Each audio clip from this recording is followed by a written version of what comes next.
One of the things that Maimonides tries to explain throughout the book, or some parts of the book, is the concept of time. And time is one of those things we don't really think about, at least not in terms of their existence or its nature. We don't give thought to that. At least not. It's not something we do regularly, or so for some people we don't ever think about it. We only think of time, how to manage time, what amount of time you have, what time you don't have, what time to do what.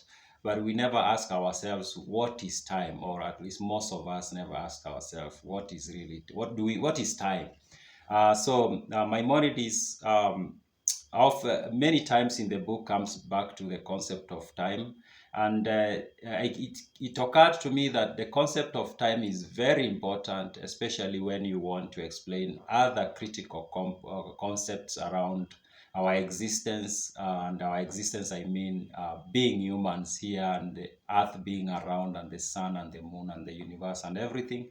So time is very important. How you perceive time determines how you interpret several critical components, and I'm going to bring up some of those. Now, Maimonides tells us how other philosophers have defined time, and in particular, he tells us how the Mutakallinim, which was mostly Islamic philosophy, understood time. For them, time was like matter, and they concluded that time could be split into a very minute part like an atom. So that's what the Mutakallimin concluded time was. So for them, time was, we can use the word, time was real. It was a real thing that could be subdivided into a very minute part. Of course, we can subdivide, we do it hours, minutes, seconds.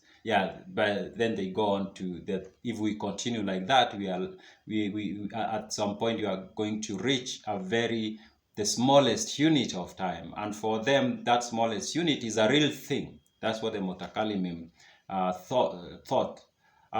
For Maimonides, and he agrees with Aristotle and other philosophers, for them time is not a real thing. For them, time is an accident, as he calls it, and this is how he described it, as an accident, which makes a lot of sense. Time as we know it is time because there is movement, and there is movement of Earth, and there is movement of Moon. Mostly the movement of Earth around the Sun, and the movement and the spinning of Earth on its own axis. That's what creates time. So if the Earth stopped spinning and it stops rotating around the Sun, then do we have time? Then everything is just there. Then we likely don't have, or it seems, or how they come to Aristotle and Maimonides and other philosophers come to the conclusion that then at that point we don't have time. So for them, time exists because there is motion. And in fact, they say the opposite is also true, the reverse, I mean, that motion is there because of time. So these two exist because of each other. Without motion, there is no time, and without time, there is no motion. So why the concept of time is very important, especially when you read the Guide for the Perplexed, is because Maimonides himself says, if you say time exists without movement, then you accept the concept of eternity, like you are concluding that there is eternity. But if you say time only exists because there is motion, then the concept of eternity starts becoming a little bit unclear. Like, it's not that clear now. We don't know what we are talking about. I'll quote what he says. He says, if you admit the existence of time before creation, you'll be compelled to accept the theory of eternity of the universe. So, and of course, Maimonides had his own, I can call it, agenda, because he was pushing a lot the concept of creation. For him, the universe is created, while Aristotle and others conclude that the universe is eternal. And that's why now time becomes critical if you are going to accept that the universe has always been there.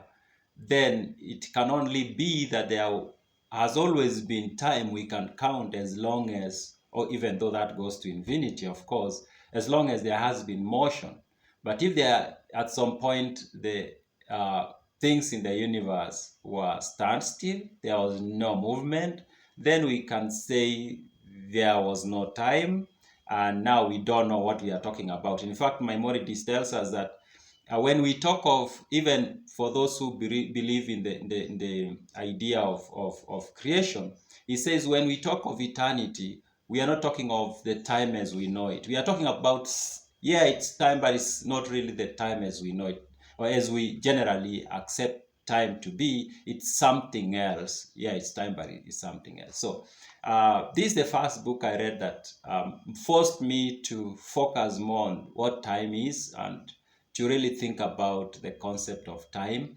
The book just makes you think about it. It doesn't give you like concrete answers to those questions. It just makes you aware of it. Like you are aware, okay, time is, could be, we can, it's something to deliberate about. The concept of time is not like it's done, it's so obvious, like we take some of these things, including time, that they are so obvious, they are what they are. Yeah, so the book encourages us to think more about time.